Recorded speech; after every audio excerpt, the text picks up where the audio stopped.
Council classes में आप लोगों का एक बार फिर स्वागत है। आज की जो चर्चा, आज की जो क्लास है वो एक विशेष क्लास है। विशेष का आशय ये है कि आज या फिर हम लोग बीच बीच में कुछ ज्वलंत मुद्दों को लेकर के आपके बीच में आते हैं। आज का जो मुद्दा है वो है नागरिक संशोधन अधिनियम 2019 है 2019 का, लेकिन उसकी चर्चा आज क्यों हो रही है? उसका कारण है कि 11 मार्च 2024 में नागरिक संशोधन अधिनियम मतलब CAA, सिटीजन अमेंडमेंट एक्ट, इसकी अधिसूचना जारी कर दी गई है। मतलब पहले बन गया था, अब इसको जारी कर दिया गया, मतलब इस पे कार्यवाही शुरू कर दी गई है, इसलिए इसकी चर्चा आज हो रही है। CAA के बारे में आप सभी लोग बहुत ज्यादा परिचित होंगे क्योंकि इस पे बहुत ज्यादा चर्चा, बहुत ज्यादा बवाल हो चुका है। तो आइए हम लोग जान लेते हैं कि इसके गर्त में क्या है, इसका फायदा क्या है, इसका नुकसान क्या है, इसकी आलोचना क्यों हो रही है और इस पे बवाल इतना क्यों हुआ और क्यों हो रहा है। कुछ खास बिंदुओं में असम में इसका क्या मामला है, पूरे देश में इसका क्या मामला है और इस पूरे मामले को समझने का हमारा क्या कारण है, तो उसको हम लोग समझ लेते हैं। सबसे पहले इसमें जान लेते हैं कि ये हम लोग इसके बारे में इतनी गहन चर्चा और इसको एक पाठ्यक्रम के तौर पे हम लोग क्यों ले रहे हैं। उसका मुख्य दो कारण है। एक तो ये है कि ये एक ज्वलंत मुद्दा है, अपने समाज से, अपने देश से जुड़ा हुआ मामला है। कुछ कई भ्रांतियां इसमें हैं, कुछ सच्चाई हैं। उन भ्रांतियों को जानेंगे, इसमें सच्चाई क्या है उनको जानेंगे, और मुख्य तौर पे हम लोग सिविल सर्विसेज की प्रतियोगी परीक्षाओं की जो तैयारी कर रहे हैं उसमें भारतीय राज्य व्यवस्था के अंतर्गत इन सारी बातों को पढ़ना हमारे लिए आवश्यक है और इसकी प्रासंगिकता उस कारण से भी है। अगर आप सिविल सर्विसेज की तैयारी कर रहे हैं, खास करके UPPCS, तो उसका जो दूसरा पेपर है जिसमें भारतीय राज्य व्यवस्था, नागरिक शास्त्र, इनसे जुड़े हुए जो प्रश्न आते हैं, तो उसमें इस तरह के प्रश्न, या कह सकते हैं ये प्रश्न आपको मिलता है या जरूर मिलेगा। तो आइए हम लोग अब देखते हैं कि ये मामला है क्या। नागरिकता संशोधन अधिनियम 2019, सबसे पहले इसके बारे में हम लोग जानेंगे कि ये संशोधन अधिनियम ये है क्या, और उसके बाद जो अधिसूचना जारी हुई है उसमें क्या कुछ कैसे नियम है, और सारी बातों पे हम लोग चर्चा करेंगे। नागरिकता संशोधन अधिनियम, सबसे पहले इसमें हम लोग जान लेते हैं कि जो नागरिकता संशोधन अधिनियम है 1955 का, इसमें बदलाव किया गया है। क्या बदलाव किया गया है कि इसमें पाकिस्तान, अफगानिस्तान, बांग्लादेश, मतलब भारत से जो भी पड़ोसी देश हैं, वहां से जो प्रवासी भारत में रह रहे हैं उनको नागरिकता प्रदान की जाएगी। और कौन कौन से लोग हैं, किस धर्मों के लोग हैं, उसमें से 6 धर्म के लोग हैं। कौन कौन से? हिंदू, सिख, जैन, बौद्ध, ईसाई और पारसी। इन 6 धर्मों के लोग इन 3 देशों से अगर भारत में आकर के प्रवास कर रहे हैं तो उनको अस्थायी नागरिकता देने का प्रावधान इस नागरिकता संशोधन अधिनियम 2019 मतलब CAA 2019 में किया गया है। और ये अधिनियम 10 दिसंबर 2019 को लोकसभा में और उसी के अगले दिन मतलब 11 दिसंबर 2019 को राज्यसभा में पास हुआ और 12 दिसंबर 2019 को राष्ट्रपति जी की मंजूरी के बाद ये कानून बन गया। कानून क्या बना?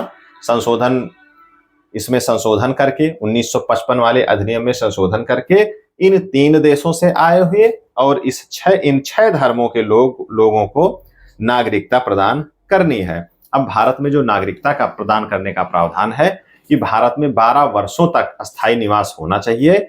इसमें शिथिलता बरतते हुए कि अगर आप 6 वर्ष से भी अगर आप अस्थायी निवासी हैं यहाँ के, यहाँ आप रह रहे हैं इन देशों से आकर के, तब इस CAA के अंतर्गत आपको नागरिकता प्रदान कर दी जाएगी। उसके लिए कुछ नियम कानून है, कुछ शर्तें हैं, उसकी चर्चा हम लोग आगे करेंगे। अब ये मामला है कि आखिर नागरिकता इनको प्रदान करने की जरूरत क्यों पड़ी। इसके 2 कारण हैं। ये जो 6 धर्मों के लोग हैं अपने अपने देशों में, जिन देशों की हम लोग बात कर रहे हैं, वहां ये लोग अल्पसंख्यक हैं, उत्पीड़न के शिकार हैं, इसलिए ये वहां से भाग करके यहां आए हैं। और मूल रूप से अगर इन 3 देशों की बात करें तो पाकिस्तान और बांग्लादेश तो सीधे सीधे तौर पे भारत से ही बना है। अगर थोड़ा सा हम लोग और पहले जाते हैं तो अफगानिस्तान भी भारत का हिस्सा रहा है। तो मूल रूप से जो भी ये निवासी हैं वो यहीं के निवासी हैं, पाकिस्तान, अफगानिस्तान या कहीं भी रह रहे हों, अपने देशों में उत्पीड़न के शिकार हैं, तो इसलिए ये न्यायोचित है कि इनको यहाँ पर स्थायी नागरिकता दी जाए। और दूसरी बात, ये यहाँ पर मूल रूप से रह भी रहे हैं, क्योंकि ये अभी इनको तत्काल नहीं आना है कि जो लोग जहां भी हैं तत्काल चले आए। जो लोग यहाँ पहले से रह रहे हैं, मतलब कि 31 दिसंबर 2014 के पहले से जो लोग रह रहे हैं, केवल उन्हीं को नागरिकता प्रदान की जानी है। मतलब क्या है कि ये भारत में अस्थायी तौर पे इधर उधर भारत में ये निवास कर रहे हैं, तो इसलिए इनको जो है नागरिकता प्रदान की जाएगी। ये तो रहा मामला 2019 का जो अमेंडमेंट एक्ट है उसमें क्या कुछ है उसके बारे में। अब आइए हम लोग समझते हैं कि जो 11 मार्च 2024 को जो अधिसूचना जारी हुई है उसमें क्या है। हमने पहले ही बताया कि हिंदू, सिख, जैन, बौद्ध, पारसी और ईसाई, ये 6 धर्मों के लोग ये जो है अगर इन देशों में निवास कर रहे हैं, वहां के मूल निवासी हैं और भारत में 2014 से पहले निवास कर रहे हैं, भारत में आ गए हैं, तो उनको नागरिकता प्रदान की जाएगी। उसका कारण ये अपने देश में अल्पसंख्यक हैं और वहां पर उत्पीड़न के शिकार हैं। दूसरी चीज कि इनको अपना जन्म प्रमाण पत्र सिद्ध करना पड़ेगा, किसी भी डॉक्यूमेंट के द्वारा ये दिखाना पड़ेगा, ये प्रूव करना पड़ेगा कि ये इन 3 देशों के निवासी हैं। दूसरी चीज कि ये 31 दिसंबर 2014 से पहले भारत आए हुए हैं। इन सब सारी चीजों को लेकर के एक ऑनलाइन आवेदन अब शुरू हो गया है। कब से? 11 मार्च 2024 से ये अपना ऑनलाइन आवेदन करके इन सब सारी बातों को, इन शर्तों को अगर ये पूरा करते हैं तो इनको नागरिकता प्रदान कर दी जाएगी। तो ये तो रही अधिसूचना का मामला। अब आता है कि ये सारी बातें अगर सब अच्छी ही हैं, सब कुछ बेहतर है, तो इसकी आलोचना क्यों हो रही है? उसके कुछ विशेष कारण हैं, उसको हम लोग पॉइंट वाइज समझते हैं। जैसे कि आलोचना इस बात पे हो रही है कि इसमें किसी विशेष समुदाय को टारगेट किया जा रहा है। मतलब अगर आप जो वहां उत्पीड़न के शिकार हैं, अगर प्रवासी हैं, वहां से जो प्रवास करके शरणार्थी आए हैं, आ रहे हैं, वो किसी भी धर्म के हों, सबको क्यों नहीं लिया जा रहा है? मतलब सीधा सीधा है कि इस्लाम धर्म के मानने वाले अर्थात मुस्लिम धर्म को छोड़ दिया जा रहा है और सारे धर्मों को लिया जा रहा है। तो अगर कोई दिक्कत है तो उनको भी लिया जाए, इस बात की आलोचना हो रही है।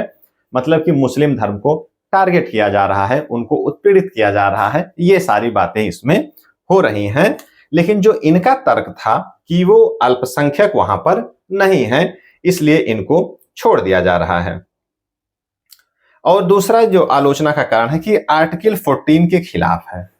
भारत का जो संविधान है उसमें जो कानून है, जो अनुच्छेद 14 है, उसके ये खिलाफ है। क्या खिलाफ है?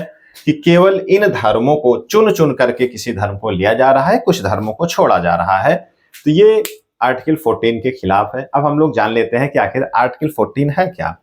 भारतीय कानून में अगर हम देखते हैं, भारतीय संविधान में, तो आर्टिकल 14 विधि के समक्ष समता, मतलब कि जो कानून है, कानून के समक्ष कोई भी धर्म, कोई भी लिंग, कोई भी जाति, इसके आधार पे सरकार, शासन, राज्य किसी प्रकार का ये विभेद नहीं करेगा, मतलब कि अलग नहीं करेगा।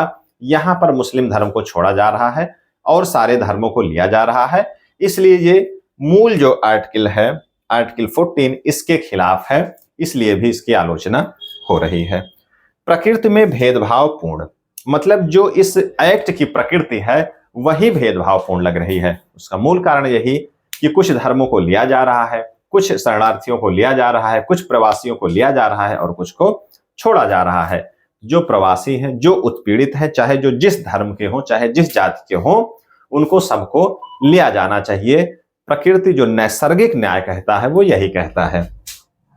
जैसे उदाहरण के तौर पे हम लोग समझते हैं कि अगर ये कहा गया कि जो भारत के पड़ोसी देश हैं उनके प्रवासियों को लिया जाएगा, भारत के पड़ोसी देश पाकिस्तान, अफगानिस्तान, बांग्लादेश, तो प्रवासी जो पड़ोसी देश भारत के हैं वो अफगानिस्तान के अलावा श्रीलंका, म्यांमार, ये भी भारत के पड़ोसी देश हैं। तो जैसे श्रीलंका की अगर हम लोग बात करें तो श्रीलंका के जो तमिल हैं वो भी आए हैं, वो भी आना चाहते हैं, उनको नहीं लिया जा रहा है।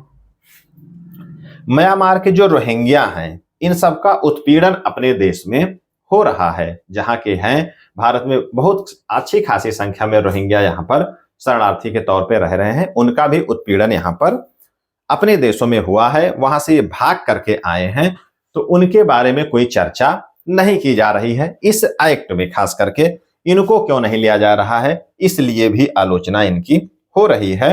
तो उसका मूल जो कारण है वो यहीं पर बता दिया गया है कि जो मूल इसकी प्रकृति है इस एक्ट की, वो ये है कि जो अपने देश में अल्पसंख्यक हैं, जो अल्पसंख्यक होगा उसका उत्पीड़न हो सकता है, जरूरी नहीं कि होता ही हो, लेकिन जिनका उत्पीड़न हुआ है तो वो अपने देश, खास करके भारत, जो यहाँ के जो उन धर्मों का ये मूल निवास है, जो ओरिजिन है, केंद्र है, वो अपने यहाँ आ सकते हैं।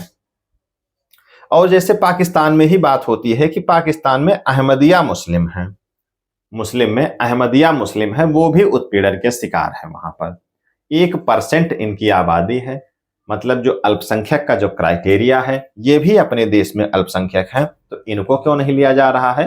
तो कहने का आशय यह है कि मुस्लिम तो मुस्लिम है, वे ये जो है अपने देश में उत्पीड़ित इस बात से नहीं हो सकते हैं कि ये अल्पसंख्यक हैं। तर्क ये है कि ये भी जो भी दिखाया गया तमिल या फिर रोहिंग्या, अहमदिया, ये अपने देश में क्योंकि समजातीय वहां के जो बहुसंख्य समाज है वो एक ही धर्म को मानने वाला है, तो तर्क यही है कि ये अपने देश में इस आधार पे उत्पीड़ित नहीं किए जा सकते, इस आधार पे इनको ये दर्जा नहीं मिल सकता कि ये अल्पसंख्यक हैं या इस वजह से उत्पीड़न इनका हो रहा है। तो इस बात से भी आलोचना इनकी हो रही है, इस एक्ट की। अब हम लोग बात करते हैं कि द्विपक्षीय संबंधों में बाधा। जैसे अगर कोई दो देश हैं तो उनके बीच में तमाम द्विपक्षीय संधियां होती हैं, तमाम रिलेशन ऐसे होते हैं, चाहे वो भूतकाल के हों, चाहे वो भविष्यगामी हो। इस तरीके का अगर एक्ट होगा तो वो संबंधों में बाधा डालेगा। संबंधों में बाधा कैसा डालेगा? इस एक्ट की प्रकृति ही ऐसा है कि ये उस देश को बदनाम कर रहा है कि वहां पे जो भी उत्पीड़न हो रहा है वो अल्पसंख्यकों का उत्पीड़न हो रहा है।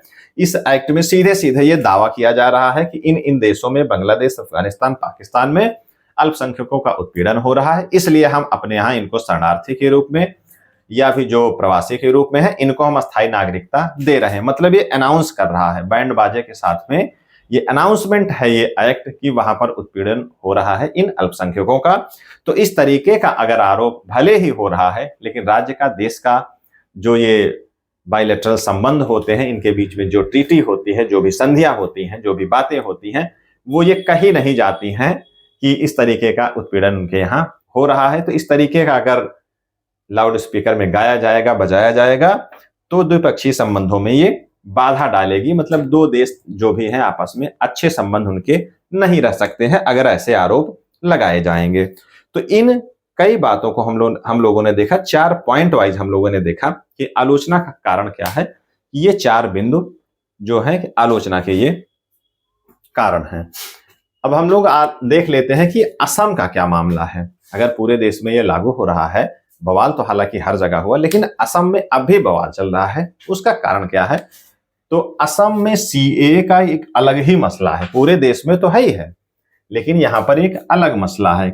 उसका कारण यह है कि सन 1985 में एक असम का समझौता हुआ था। इस समझौते में हुआ क्या था कि 1971 से, जो 71 में बांग्लादेश जब से बना है, तो ये समझौता इसमें हो गया है कि 1971 के बाद से कोई भी बांग्लादेश का प्रवासी, वहां का कोई निवासी असम में या इस देश में, खास करके असम में, उनको अस्थायी नागरिकता नहीं दी जा सकती है, जो भी बांग्लादेश के प्रवासी हैं। लेकिन अगर हम इस एक्ट की बात करें कि बांग्लादेश से जो भी प्रवासी हैं उनको नागरिकता मिल जाएगी। अब खास करके असम उसका बॉर्डर एरिया है, तो जो भी बांग्लादेश के निवासी हैं असम में इस समय रह रहे होंगे, इस एक्ट को अगर फॉलो किया जाता है तो उनको नागरिकता वहीं पर दे दी जाएगी। तो इसलिए असम में इसके खिलाफ प्रोटेस्ट चल रहा है, इसमें खिलाफत है, इसलिए ये रहा असम का मामला। अब इसमें कुछ बिंदु होते हैं कि जो भी ये मामला चल रहा है, क्या ये पहली बार हुआ है? मतलब जो मोदी सरकार लेकर के आई है, जिसके बारे में आलोचना हो रही है, ये मुस्लिमों के खिलाफ है, इस तरीके का जो विशेष प्रोपोगंडा चल रहा है, तो ये इस बारे में जान लेना चाहिए कि क्या ये अभी लाया गया है, किसी बदनीयती से लाया गया है? तो ऐसा नहीं है, ये एक्ट पहली बार नहीं लाया गया है। अगर हम लोग देख लेते हैं, सन 1950 में जवाहरलाल नेहरू जी की सरकार थी, तो भीमराव अंबेडकर जी के साथ में इमिग्रेंट एक्ट बना था 1950 में, जिसमें था कि जो ये हिंदू हैं, सिख हैं, जो इन देशों के हैं, उनको नागरिकता यहाँ पर प्रदान की जाएगी अगर शरणार्थी के रूप में रह रहे हैं या फिर यहाँ पर प्रवासी के रूप में रह रहे हैं, तो इनको नागरिकता प्रदान की जाएगी। तो इसका मतलब ये पहली बार नहीं है। अगर दूसरी बार हम लोग देखें तो 2003 में अटल सरकार में गुजरात और राजस्थान में, मतलब कि जो ये बॉर्डर एरिया है पाकिस्तान और उस हिस्से के, तो गुजरात और राजस्थान में हिंदू और सिखों को यहाँ पर बसने के लिए नागरिकता प्रदान करने की व्यवस्था की गई थी। मतलब यह है कि इससे पहले भी इस तरीके के एक्ट आए हैं, केवल ये अचानक से लाया नहीं गया है कि किसी विशेष धर्म को बदनाम करने के लिए या किसी की नागरिकता छीनने के लिए। इस तरीके का मामला ये पहली बार या इस एक्ट में नहीं है। और आलोचना का जो मूल कारण बन रहा है कि जो है इन सब पे हम लोगों ने चर्चा की कि जो है किसी की नागरिकता चली जाएगी, तो इस एक्ट में ऐसा कुछ नहीं है। अब आते हैं हम लोग कि अगर सारी चीजों को हम लोगों ने समझ लिया कि एक्ट अगर इतना बढ़िया है, उसकी जो आलोचना हुई इन पॉइंट्स पे हुई, और जो भी ये पॉइंट है ये ऐसे नहीं है कि किसी विशेष व्यक्ति को टारगेट करें या किसी विशेष का अहित करें, तो इस पे बवाल क्यों हो रहा है। आइए हम लोग उसको पॉइंट वाइज समझ लेते हैं कि इस पे बवाल क्यों चल रहा है। मतलब बवाल काफी कुछ चला, 2019 में काफी बड़ा मूवमेंट हुआ, लगभग 100 लोगों की जान चली गई और बहुत चीजों का नुकसान हुआ। तो अब जो अधिसूचना जारी हुई है, फिर इस पे एक चर्चा हो रही है। तो सबसे पहले बवाल क्यों हुआ और क्यों अब होने की आशंका है, या फिर जो एक चर्चा बार बार होती है पॉजिटिव और निगेटिव, उसका कारण क्या है। कि सबसे पहली जो आशंका है सभी धर्मों में या उस धर्म विशेष के लोगों में, खास करके मुस्लिम में, कि इससे उनको लग रहा है कि उनकी नागरिकता चली जाएगी। मतलब उनसे कागज मांगा जाएगा, जैसा कि यहां हो रहा है कि आपको जन्म प्रमाण पत्र अपना दिखाना पड़ेगा, आप इस देश के निवासी हैं, कहां के निवासी हैं, आपको ये दिखाना पड़ेगा। तो जो अभी एक भ्रांति बन रही है मुस्लिम धर्म में खास करके कि इस एक्ट के लागू होने से उनकी नागरिकता चली जाएगी या उनको प्रमाण पत्र देना पड़ेगा, जबकि ऐसा इस एक्ट में ऐसा कहीं नहीं लिखा है कि सबको नागरिकता अपना सिद्ध करना पड़ेगा। ऐसा इसमें कहीं नहीं है। साफ तौर पे इसमें लिखा हुआ है कि जो इन 3 देशों से आए हैं, 2014 के पहले आए हैं और अस्थायी नागरिक यहां पर नहीं है, हिंदू, सिख, जैन, बौद्ध, ईसाई और पारसी, मतलब मुस्लिम धर्म की तो इसमें कहीं बात ही नहीं हो रही है। तो इन 6 धर्मों के लोगों को अपना जन्म प्रमाण पत्र दिखा करके नागरिकता प्राप्त कर लेनी है। मतलब कि जो कुछ जितना भी है नागरिकता मिलने की है, मतलब जो भी होना है प्राप्त होना है, कुछ गंवाना नहीं है, कुछ जाना नहीं है। तो वो सरासर एकदम भ्रांति है, इसमें ऐसा कहीं कुछ है नहीं। और रही बात इसमें यह मामला होता है कि आखिर जब सब कुछ अच्छा चल ही रहा है, सही चल रहा है, तो आखिर इसकी जरूरत क्यों पड़ रही है कि इसमें किसी को नागरिकता दी जाए, छीनी तो नहीं जाएगी, लेकिन जो भी भ्रांति बन रही है, तो उसका मूल जो कारण है, जिन लोगों को नागरिकता देने की बात हो रही है, इन 6 लोगों को, इन 6 धर्म के लोगों को, ये अपने अपने देश में अल्पसंख्यक हैं। अगर ईसाई धर्म को छोड़ दिया जाए तो पूरे विश्व में ये धर्म, ये 5 धर्म, अगर हिंदू को भी शामिल कर लिया जाए तो पूरे विश्व के रेफरेंस में ये भी अल्पसंख्यक हैं। अगर हिंदू एक बड़ी आबादी है, अगर इनको अलग कर दिया जाए, ईसाई को अलग कर दिया जाए, तो बचे 5 धर्म के लोग, 4 सिख, जैन, बौद्ध, ईसाई को छोड़ देते हम लोग, पारसी, ये तो अपने आप में पूरे दुनिया में अल्पसंख्यक हैं।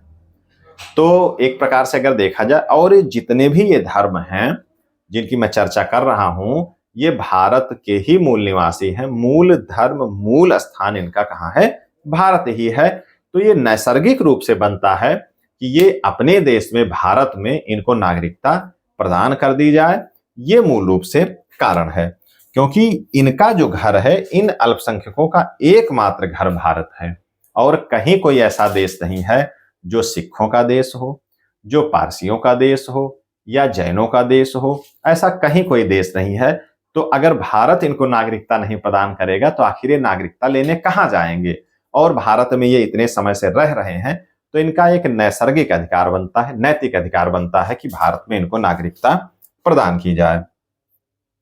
और जो लोग अस्थायी रूप से निवास कर रहे हैं भारत में, अगर आपने सोशल मीडिया में या कहीं भी देखा हो, या आप स्वयं महसूस भी कर सकते हैं कि अगर आपका कोई अस्थायी जीवन हो, कोई स्थिर जीवन नहीं है, अस्थायी घर है, अस्थायी निवास है, आधे डॉक्यूमेंट आपके पास हैं, आधे नहीं हैं, आप कहीं जाते हैं तो आपको प्रवासी या विदेशी या बाहर का कहा जाता है।